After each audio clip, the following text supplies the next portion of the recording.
Hi everyone, I hope you're all doing well. My name's FlareBlitzed here, and I wanted to do a little bit of a talk, as you can see within the title of the video.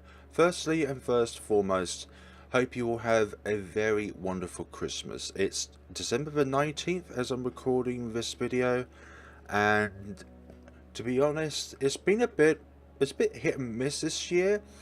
I've had some really nice things happen this year, and other things which have not been as successful, as you can see by the hardware issues I'm having in the title of the video, unfortunately. But I have had some really bad hardware issues on my computer, and it's given me constant blue screen of deaths on a daily basis. But I'll get to that when the time comes. But hope you all have a wonderful Christmas, everyone. I just want to say that not everyone is going to enjoy Christmas. I wish everyone would, but unfortunately Christmas is a time where you get together with friends and family, and unfortunately, some people this year probably don't have that privilege or as much of that privilege as they did in the previous year, where someone's lost a family, a friend, a relative, and I would say that if you ever spot anybody who looks lonely or is looking like they're having a bad time, just go up to them and talk to them for a bit. I'm pretty sure your company will do them justice, and I think you'll make them feel much better at the end of the day. But yeah, even if it's a pet or something which you've lost throughout the year, then it can have a bit of a toll on Christmas, because that's one less family member to celebrate Christmas with. And unfortunately, that's just one of those things in life that you have to I'll say deal with, but it's one of those things you have to accept when it comes. It's very hard, I understand. Well, actually, I don't understand, because none of my family members at all since I've been alive have actually died out. A few family members, relatives, or family's family, like family, and then you've got other members of, let's say, the same road or the same or similar family, how you would call family, but they're not blood related, have definitely lost. And unless I know someone who I knew for, let's say, all my life, then I wouldn't be able to truly feel what people have been going through lately if they suddenly lost a family relative. And it's even worse, well, I should say it's equally worse if said something happened to a person that's really close to you, and you didn't have the opportunity to say goodbye to them and tell them how much they've meant to you and how much they've had an impact on your life. And some people didn't have the opportunity to say goodbye to that loved one, and yeah, it can be very, very troubling, and you kind of have doubts on yourself, and you're thinking that maybe you could have done something. But life and death are two very, very absolute things in life. You live and you die, but I think it's in everyone's best to accept that when it comes. And me, 24 years old, I have no plans on dying anytime soon. But I think when I feel like it is my time to just, I don't know, just let myself go, then that's when it happened. Hopefully in the future, the very, very, very, very long-term future, and so that. But on ending this note, have a wonderful Christmas, guys. Make sure you spend it wholeheartedly with your friends, your family. Enjoy your time with them. Make sure you tell them how much they mean to you, because this could be the last Christmas that you spend with a particular family or particular relative, particular friend. So just let them know how much they mean to you, because this could be the last time. I've been having this issue for a few months now, and it is to do with my computer, and it all started around June or July, and I've been getting this constantly. You ever seen a blue screen of death? Have you even got one? Well, I've been getting it on a daily basis for the past half a year or so, and it is bloody annoying when forums don't help, because they provide, let's say, a set of instructions that you could do in order to rectify the problem. Half of them have always got like third-party software, which I entirely avoid, because if you ever encounter like a site where it says download this software for free, and you can literally try and wipe the problem clean away, and then you probably would find out that it would not do that, but just give your computer more problems than it did before, then you know which sites you don't want to go onto and just download their free software. Because literally, I've heard horror stories from friends where they did that and they couldn't get their computer back up and running again. It just would not, it's inoperable. So do not, when you go onto a forum site, just do not download their third-party software. I've not done that, and I'm very thankful for that, because my computer has not had any more problems than it has been. But this is a very big issue, and not even Microsoft knows how to deal with it, because I don't think they're actually feeding me the right information to deal with this matter. But it's blue screens of death, and the most common one I get on a daily basis is driver overrun stack buffer. And if you look into that, it is essentially one of the drivers is inoperable, or one of the drivers is malfunctioning, one of the drivers is not installed properly, however you want to call it. But another possible thing about it is that it was basically a hack attack on one of the drivers from outside, and the computer's way of rectifying that problem is to literally shut down the computer and then restart it back up with this blue screen of death. But thanks to these blue screens of death, my most hated color ever is blue, because I can't stand it on my screen. Literally, if you ever get a blue screen of death even once, you would know that it's not a pretty sight to look at. And it really does not help when Windows doesn't actually give you a precise set of instructions on how to rectify the problem in hand, but instead give you vaccines. Vaccines don't work as better as a cure, because a cure wipes out the problem entirely. A vaccine only kind of minimizes the problem, but not actually removing it entirely. So that's been a bit of an issue. I'm not going to go into, like, let's say the exact details, but this has been one of the main reason of why I haven't been uploading as many Let's Play videos in December, in November, because of this fear that while I'm recording the video, my computer will be corrupted, and I really don't want that. So at times, I really was frightened that my computer would just suddenly give me a blue screen of death, and for no reason. I don't see the reason. I've looked through my computer, I've made sure everything is connected correctly, I've done all of the driver updates. You know, when you go into Device Manager and you right click on every single one of them, you click Update Drive, you do that, to every single option, they're all updated, and you have to tell this every single time when you're outlining a problem to a different person who works at Microsoft, because I don't think they even communicate around to tell that this particular customer has a problem, but you have to start from scratch one when you talk to a different person every time. So this could be on Twitter, this could be contacting them directly. They're hopeless, and unfortunately, unless they sort out their bloody management, then unfortunately problems like blue screens of deaths are not going to go anywhere anytime soon. But you could say that blue screen of death is like, it stops the problem from going any further, but it still doesn't solve the problem. It just like I said, there's a vaccine to the problem when they give you like a set of instructions on how to do this, do that. You can look it up for yourself, but it's just so annoying. So annoying. And I could have done so many more videos throughout November and throughout December, but I just couldn't, because of this fear of my computer always having a blue screen of death. But hopefully I'll be able to find something soon. If not, but I don't want to spend another £2,000 rebuilding, or building another computer entirely from buying parts from Amazon.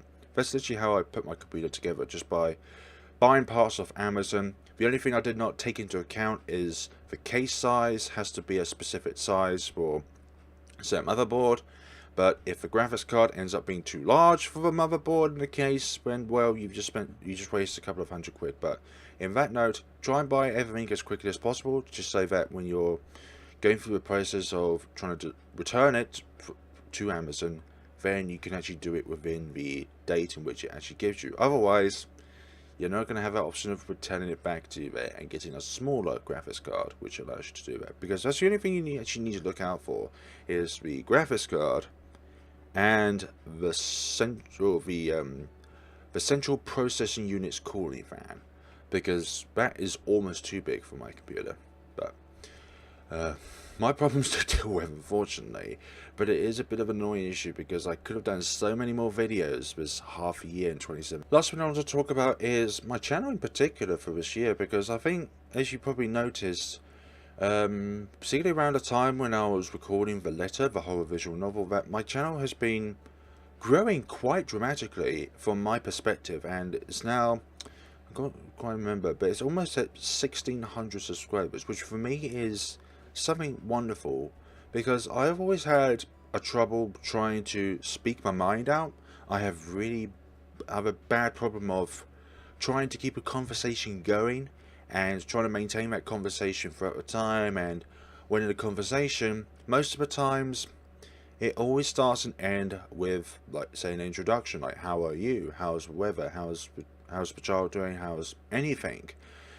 And I don't know how to keep the conversation going, so where it's not just questions, but it's an actual conversation. You actually getting into the little details about life, and for me that's really troubling, mainly because I don't know if that person will be interested in what I'm doing. Maybe that's a fear of myself, definitely is, but keeping a conversation going is something which I've always struggled with, me personally. Like, I can do certain things in life where I don't have to think about it, while other things I just have a horrible time trying to counter the problem by talking, trying to get my view forward. Not in a sense that it's a forceful thing for, you know, you got to accept this, as in, like, look, this is my views, you can take it, you can leave it, you can put that on board, you could not, you may take some bits which I've said as helpful, you may not. But it's getting from a point from after the question to a conversation where I've actually have a lot of trouble doing in my life. And it's not just here as well, but it's also on a general day-to-day basis. Even if it means of, let's say, going to Starbucks, for example, and ordering a coffee. I'm very descriptive. I just tell them what I want and then kind of leave the store as soon as I get it. I do say hello, do say bye, and there are always a couple of faces there which I always know, and always manage to get like a small conversation going, but I don't know how to develop that conversation to something that's really happy, really funny, really caring. But at times I really don't know. I always question my own social aspects. There have been many games I've played this year and in 2016 as well, which have been really puzzling, as it were. And you may have remembered back a few months ago I did a video on pets peeves in RPG Maker Horror, literally just outlining different problems that you can find within the game. And at the time I felt like I was getting a point forward where some games are just stupidly difficult and stupidly untested that it breaks the player's ability to actually progress with the game. But then at other times when I look back on my experience of that game, it could just be the factor that maybe I'm not looking at the puzzle in hand correctly, so therefore I'm kind of reducing the game's ability to be good in that factor. But if a game is difficult, then literally it should say on it that it's not easy. I like to think that I'm an experienced player on RPG Maker games, but I speak on behalf of somebody who is literally just starting out on games, and the community is always growing. Like, literally at 99% of the time, the community, as you would call it, the small community, RPG Maker, Yumi Nikki, Ebe, Witch's House, however you want to call it, these like really big games in the small community kind of identify the community as it is, because always in the community you have like a staple game, a flagship game that really makes the community as it is how it is. And Yuminiki is definitely one of them. Ebe is another one, even though I do think Ebe is a bit overrated. The Witch's House is definitely a solid game. What other ones are there? Misao, Mad Father, no, they're kind of more of like a comedic standpoint on this genre of RPG Maker. The Strange Man series is definitely a good one. I think Uri is a very, very good developer, a very kind developer as well. I've had a few like emails going towards their way, especially around the time when there was voice casting for the Hangman. I actually wanted to be one of the people in there, but it's like there's only one winner for a slot. I didn't get that slot, but you know, we have to accept those things in life where there can only be one winner at times, and you know, I'm not disheartened by it. I'm actually perfectly fine with that. I thought it'd be an opportunity to try and take, and I took it. But also other things as well, which I've really, really loved throughout this year, has been accepted as one of the voice actors in Kago Totori, which I'll leave down a link in the description so you can check that out. And it was incredibly humbling to be accepted as one of the people who will be voice acting in that game, where it's actually going to be the first game as well where I'm actually going to let's play and I'm going to listen to my own voice in the game, which I don't know how I'm going to take that. If you don't know, the character, the person whom I'm voice acting for is the father of Inko, who is the protagonist of Kago Totori, however you want to pronounce it. But there's another thing as well, is that I have really, really bad time on pronouncing certain names, certain things, how to pronounce names. You know, how to break down the letter so that you can say the name of that person, how it's spelled out. I was going to say phonically, but basically, here's one syllable, here's another syllable, here's another syllable, separated by dashes. You say each syllable out so that you can say the name correctly. I have a really, really bad time of it, and I notice sometimes in my comments, a lot of people always outline an issue where I say a name incorrectly, and depending on how they comment it, it depends on how I view the comment. If they're being nasty about it, then I just ignore them entirely, because you don't want that in. I really don't want that in my community where people are just being negative. I want a happy community. I want people to see my videos and take something out of it, whether if it's a place to go to for, let's say, an escape from reality, because at times a lot of people have trouble dealing with real life, and I noticed some people as well in other YouTube channels, they watch videos as a way of escaping real life and going there to calm down, settle down,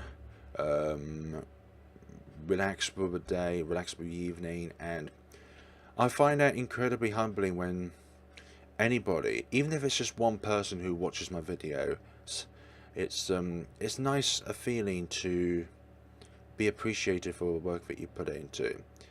I never see numbers as something, but it is nice when subscriber counts always grow. And my channel is a bit of a steady increase on that behalf, where it's not dropping or a massive rise, it's always just steadily increasing. I do like that, actually. But as time goes on, I suppose I feel like I'm always going to have this sense of responsibility that I have to keep up with in terms of my videos, in terms of me talking, because as I said earlier, I have really bad time talking. And actually, when I started out doing my YouTube channel, it was actually one of the main reasons was to try and get over this fear of not being able to talk properly.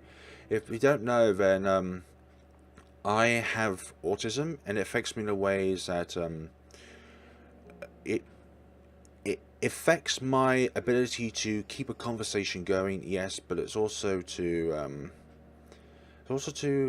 help.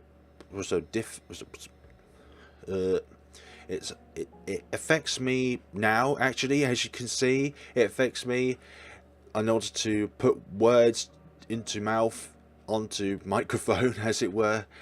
And when people comment at times saying that I sometimes speak really weirdly, it's not because I want to, but it's because of that's who I am. And when people view autism as something that's bad, or if it's a disease, as some people quote it in, then it's just not.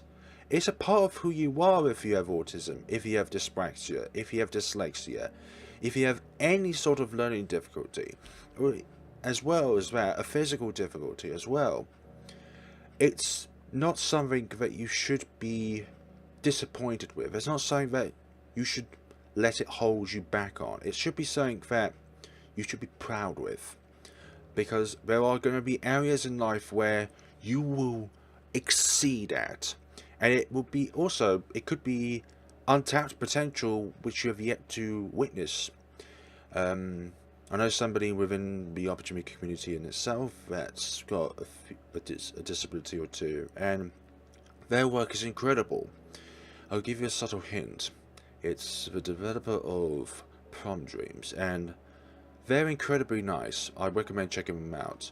They got a full game, and they're currently working on a game called Tour of Zero: The Celestial Tower. I recommend going checking them out right now after this video. If not right now, pause the video, go over to their pages, check out their games, because they are something to be spoken about. Because they are, especially Prom Dreams at the moment, since it's a full game, it's not a particularly visually aesthetic pleasing game, but it is a game which is very, very pleasing in terms of story, in terms of feels, in terms of horror as well.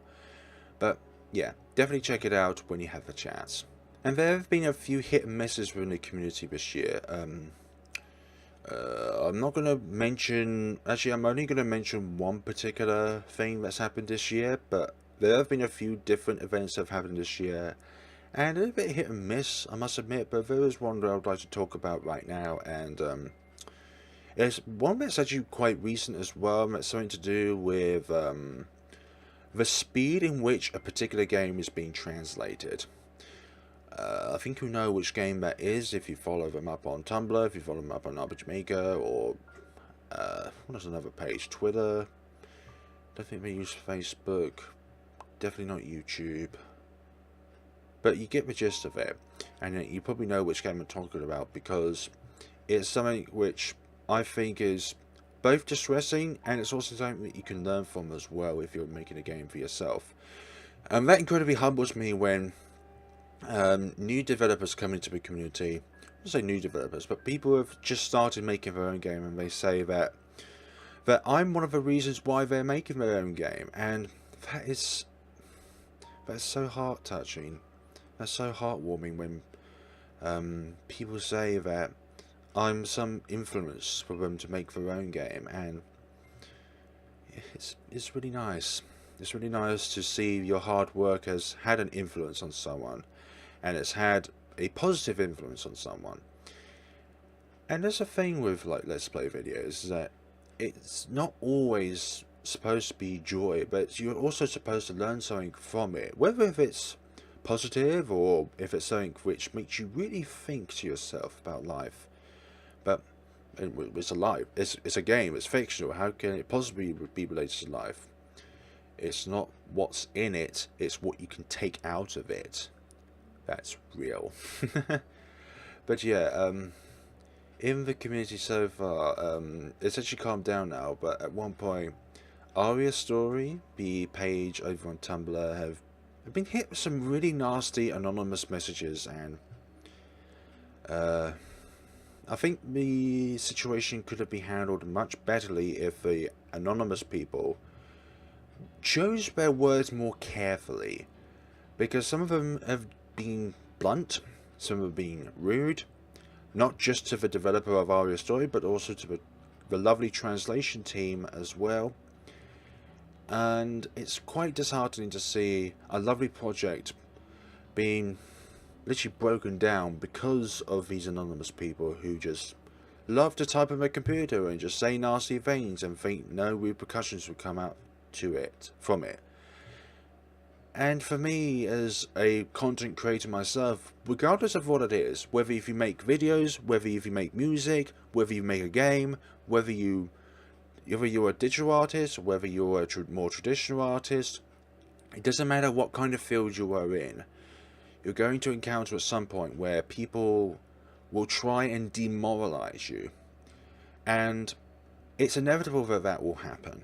And the more you grow in your online popularity, your physical popularity, the more likely you're going to encounter that sort of thing. And unfortunately, it's inevitable. But it's how you look at that will be the difference between it breaking you or it making you stronger as a person. And I think in this scenario, I'm really not sure how to take out of it. I can't speak on behalf of The Sound of Freedom, who's the main developer of Aria Story. I can't speak on their behalf, but I feel they've been very, very good in terms of how to deal with it. If at any point, I don't know how you would perceive it, but I think, as I said, they've been very humble about it, and they've taken it on a professional level about it, where it hasn't phased them, it hasn't shaken them in any sort of way. But I do feel at times off screen it could make someone heartbroken, but I don't know. I can't speak on behalf of them, and it would be really nice if you go over to Aria Story and give them a nice message. And some of the fan arts as well have been extraordinary. I made one myself. My art is crap, I'm not gonna lie. If you notice on Aria Story page, I literally made a donut with rabbit ears on them. I couldn't think of a good way of making fan art because I'm crap with anything which has lots of different minute details to them, like let's say particles or the air color or how color is supposed to turn out to be, shadows particularly. The only piece of software which I'm actually comfortable trying to use a brush on is Adobe Photoshop, because that's the software that I use to make thumbnails on, and sometimes I have to use a brush to lighten up an area, to darken up an area. But I think if you scroll on the Aria Story page and you notice that I did make a really obvious, it was ultimately both as a happy birthday and a congrats for the completion of the development of the game in itself. And actually the translation is not far off. At the time of this recording, it has passed 90% translation completion for the English language, so that's something good to take out, right? Really? Yeah, you're still waiting? Oh, you hate are still impatient. How dare you? How dare you indeed. But on a lighter note, I can understand why people would be upset as to how long it's taken.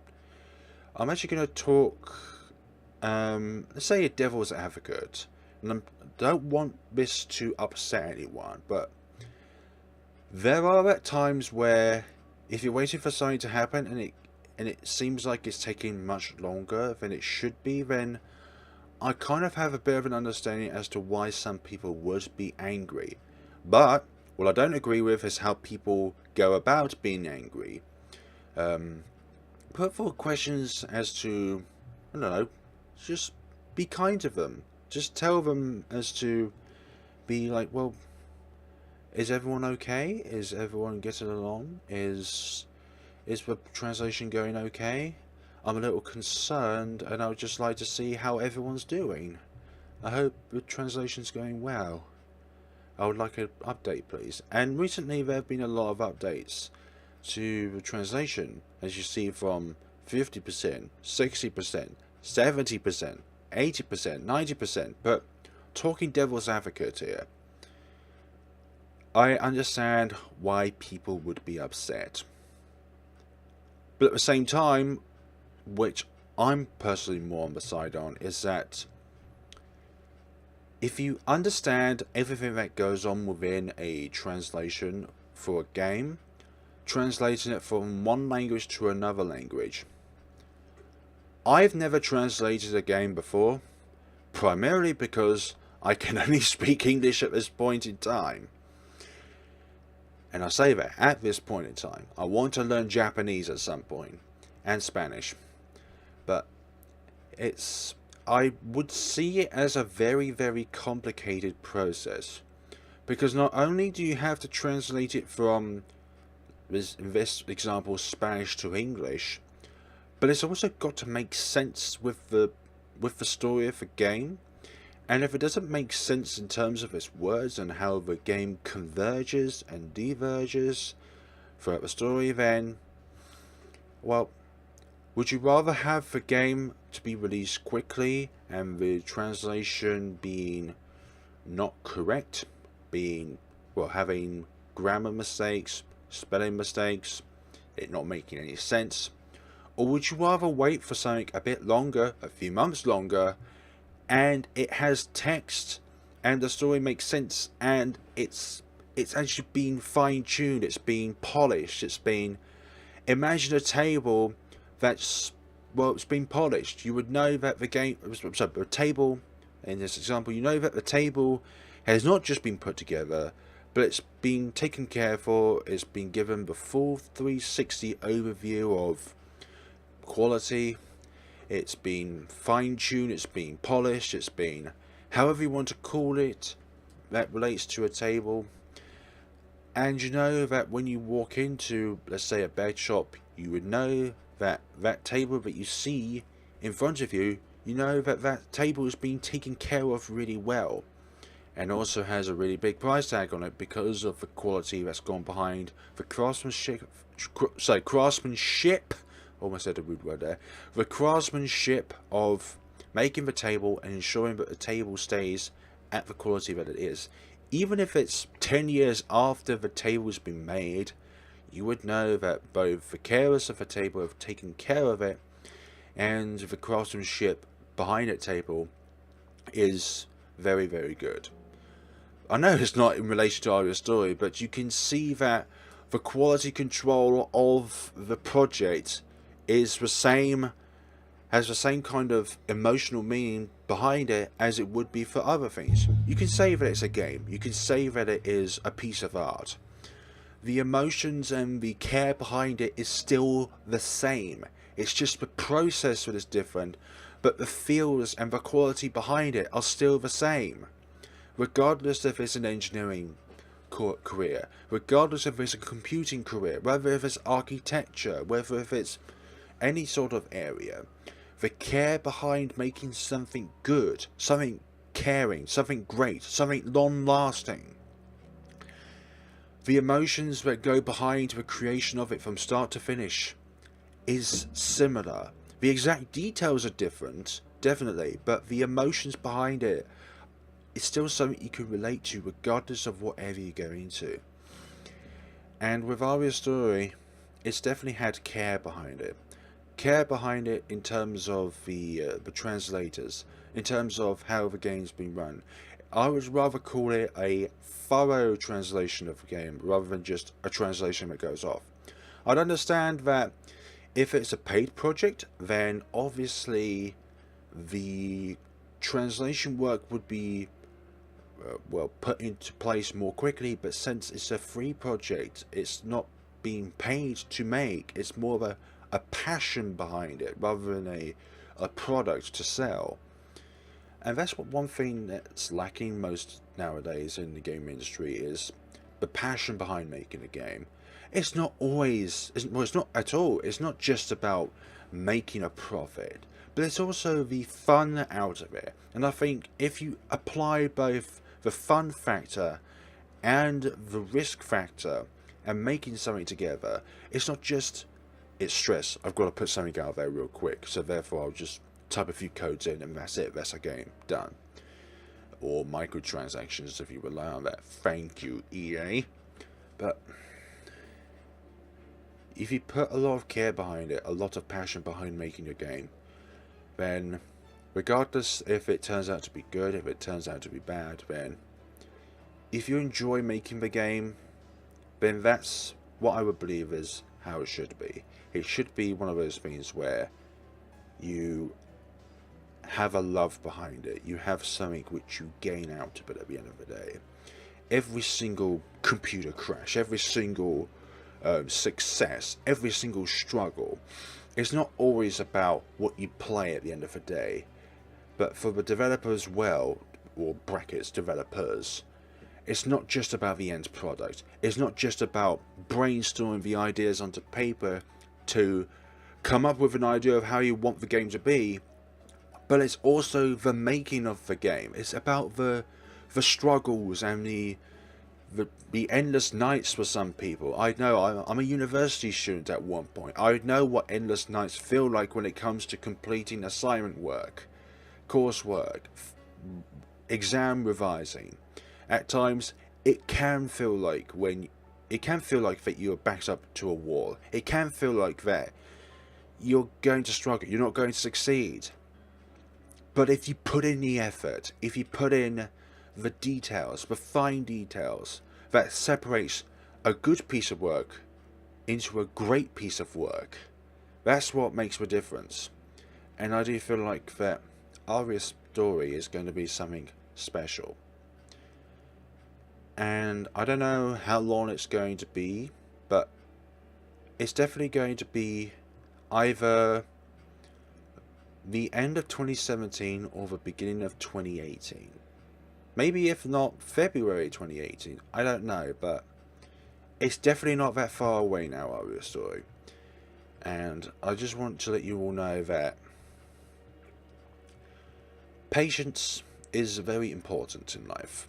For anything, for waiting for, let's say, your Amazon delivery to come, then it's important to wait. It's important to ensure that you can wait until it arrives. And when you get it, then you know that that waiting was worth it. And you can say that about anything in life, whether you're waiting for your parcel to come up, whether you're waiting for a game to come out. It's that patience, because being angry about it, it's not going to make it come out any faster. In fact, you're just going to make time slow down because you're waiting for something rather than occupying yourself with, let's say, another game, so that when the time comes, you'll be able to play Aria's story, let's just say. But that's all I'm going to say for that matter at this point in time. There have been a lot of games I've played throughout both 2016 and 2017 which have been really special, and rather than just, let's say, making a separate video, I'm just going to put them down here now. A few special games that I've played in both RPG Maker games and not RPG Maker games. Such games, I think, have lacked quality. If you don't know, for those who watch me for my horror videos, then I do other videos based off games made by Koei Tecmo Europe, and I would say for most of them that they've lacked a polish behind them. All of them. Some of them less than others, but all of them have lacked a certain polish behind them. And when it comes to, let's say, Atelier games, Night of Azure games, Berserk, Dynasty Warriors, Samurai Warriors, Blue Reflection, Arslan, they've all, actually Talcanon as well, but I'd say the least amount of that. But one thing they've all lacked is a bit of fine-tuning. Also, what I think they've lacked on is bug testing as well, because all of them have bugs in the game, especially Knights of Azure 2 Bride of the New Moon. That game has a lot of bugs in it, and I do wish that Koei Tecmo Europe would listen to their community. But anyways, that's enough of that section. But there's no particular games in that company which I want to make a bit of a talk about. But I'm going to mention 4 games at most, which I've really enjoyed in both 2016 and 2017. This game in particular, I was actually quite late into recording, I think. I think one of the main reasons was because of university work. And that was Angels of Death, and that was such a special game to me. It kind of rekindled the RPG Maker community a little bit. It actually gave it a new direction in terms of storytelling, as it were. It's quite an enigmatic storytelling, but it also has a lot of comedy in it, especially with Zack involved. Zack was literally the highlight of that game. If it wasn't for Zack, then I would believe that Angel of Death wouldn't be as special as it was. But I do think that if you haven't played, or if you haven't watched Angel of Death on YouTube, then I would definitely recommend playing the game, because it definitely has something a bit special. Special like Eve has, special like Yumaniki has. It has its own flavours in it, and that's the reason why it has so much fan art behind it as well, because it has that special feeling, because it has something in it which you can take away and think, I really enjoyed that game. I really did enjoy it. The second game I want to talk about is, I think it's one I've mentioned earlier, but Prom Dreams. And I think this is something which you don't need a visually inspiring game to be a lovely game. I believe that Prom Dreams has a mix of in-depth storyline, it has emotions behind it, it has something which I really liked, and that is a cycle that goes on throughout the game. There's another game I'm going to mention as well which has kind of a cycle feature where you go through the same events again and again, but you do know that there's something a bit different within the second cycle, the third cycle, the fourth cycle, as it were. But Prom Dreams is something which is quite special to me because it was actually one of those games where I felt like I did a bit more help, not terms of just by playing a game, but also to give people an idea that sometimes in life bad things do happen, and Prom Dreams is a very good example of bad things happening within a particular person's life, whether if a relationship goes wrong, if you're suffering from depression, as it were, because one of the characters in that game did have a very bad time dealing with certain problems. Play the game for yourself if you want to find out the exact details, but just essentially one person has a very bad physical difficulty. Also difficulty, it's a permanent feature that they have in their life, but essentially they're bullied and it gets to a point where they've just had enough. But that's the short version of it. The long version of it you're going to have to find out for yourself. But Prom Dreams for me really hit the nail on the head when it comes to a game which does not need to have visual aesthetics being unique, being out of this world, as it were. But it's a lovely game. It really is a lovely game. The third game I want to mention, and I've said it before about a cycle, is, and it's not even an RPG Maker game, it's actually a visual novel which came out in October time, I believe. And I actually deeply regretted not playing the game as soon as it came out.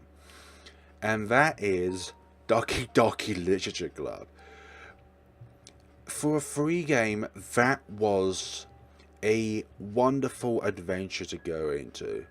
But also, the horror actually started quite late in the game, but when it did start, it completely threw you off. Because, I'm not going to go into exact details again, but it's like when you get to a particular moment, and you know there's a silent air to it, you know that something bad has happened, and actually before the moment when you open the door and you see said person just hanging in there, damn it, why did I say that, just hanging on there, then you just know, even though beforehand you know something bad was going to happen as soon as you open that door, regardless which path we chose, it was the same outcome. But that game had a bit of a special air to it, and as well as that, if you actually recorded the game, different dialogue would play out towards it. So my question would be, how did the program know if a person was just playing it compared to a person who was not just playing it but also recording it? It's just like, programs and game engines always bizarre me as well. It's just one thing I would never be able to understand is programming, and it's just completely out of my own areas of expertise. But I think Team Salvado made a truly excellent game. But it's not just that, it's a free game. Doki Doki Literature Club is a free game, and that is just so baffling. That a game of this care, this quality that I spoke about earlier, about a passion behind making a game. I don't know how long the team has been on the internet for, but it's got a huge following behind it, definitely. But the game in itself is just so bizarre, and it's so enigmatic, and I'm actually going to talk about the similarities between Prom Dreams and Doki Doki Literature Club in a future video, but for now I'm thinking, just take this away. Regardless of which game you're going to play, it's going to have similarities towards other games, and there's also going to be differences. So whether you think that Prom Dreams is a rip-off of Doki Doki Literature Club, whether you think Doki Doki Literature Club is a rip-off of Prom Dreams, just know that if you think that one of them's copying the other, then I would say it's in there. Don't think that it's reality, because I highly doubt it. I highly doubt it. It's entirely 100% coincidental. You're thinking this stuff up. Just put those thoughts into a garbage bin. Tie that, so seal that garbage bin up tightly. Never have those thoughts again, because it's not that case. It's definitely not that case. But there are definitely similarities in the games, and there are differences. But the last game I want to talk about is, it's actually been the game which has given me the most amount of subscribers in 2017, and that's Valletta, the horror visual novel that came out, I think it was in August. And I was actually, before the game came out, I was on the tip of my tongue as to whether I wanted to record it or not. And in the end I chose to yes, wanted to find out like the mysteries behind it. And when I first released a video on it, I did not expect my videos to have thousands of views on them. I literally had no expectations that the videos would have that many views on them, and I was just staggered. But also the amount of subscribers I gained at the time. The first peak of my channel having more subscribers was Angels of Death back in 2016 and 2017. And the second peak was around summertime in 2017 when Valletta came out. It was just so humbling and so wonderful to see like all these lovely comments. I know I got a bunch of bad comments as well because of how I pronounce different names, how I mispronounce certain lettering in the game, because Valletta does have some complex words in it, and if you don't see certain words, but you definitely don't know how to pronounce them, you may have an idea, but ultimately there are going to be certain words you won't be able to pronounce the first time. And when people really are irritated by that, when someone doesn't know how to pronounce a particular word, then just say nicely that it's pronounced like this, but also, that's not how you spell that name, that's not how you pronounce that name, you must be a freaking idiot if you don't know how to pronounce that name. Oh, I can think about pronouncing it without even thinking about it, it just comes off the tip of my tongue. Like, how would, if I know how to spell it, then why can't you? Not everyone knows everything, genius. And if you think you're one of those people out there who's a know-it-all, then I'm going to tell you this. You should know how to have empathy on others. Moving on. But yeah, but coming from that, if there were others who, and there have been others which have been very nice about it and say like, well, that's not how you pronounce it, this is how you pronounce it. But they also break up the word so that it's not just how it's spelled, but it's how it's pronounced. Then those are the sort of comments which I really like, because they're also trying to get, let's say, an objective behind a comment as well, and that is to improve future videos of mine. And I'm really thankful for those who did comment down and say nice things, and those who comment down to say like, well, this is not how you pronounce it, but this is how you pronounce it actually. And that's really heartening to see that there are people out there who care enough to point forward that, you know, this is not how it's pronounced, but this is how it's pronounced. And that's another thing about my autism. I have trouble looking at a word and thinking, well, how do you actually dissect that down into smaller parts so you can be able to pronounce that? Like, how could you spell, or how would you be able to pronounce, let's just say, if you look at Wales as a country, you would know that there is one town in that country which has a huge name to it. And people are like, oh, I know how to pronounce that. You must be so dumb if you don't know how to pronounce. Imagine if I actually pronounce that properly. I don't know. Highly doubt it, but some people need to actually learn how to be empathetic. And once you have empathy, then you'll be able to know that you can actually relate towards that person and be able to give them nice feedback rather than just bullying. But also another thing as well which kind of impacted me in terms of how I view things in my Let's Play Valletta is the fact that at the time I didn't know that Valletta had a huge amount of dialogue in it. So therefore, when I think of disabling the voice acting, I didn't know it had a huge amount of impact in terms of how people view watching the video in itself. Lastly, before I'm going to end off this video, I want you all to have a wonderful Christmas. Hopefully 2018 is going to bring us many more adventures, many more games, many more lovely stories to unfold, to explore, to discover, and we shall see each other's in 2018. Have a wonderful day, folks, and take care of yourselves.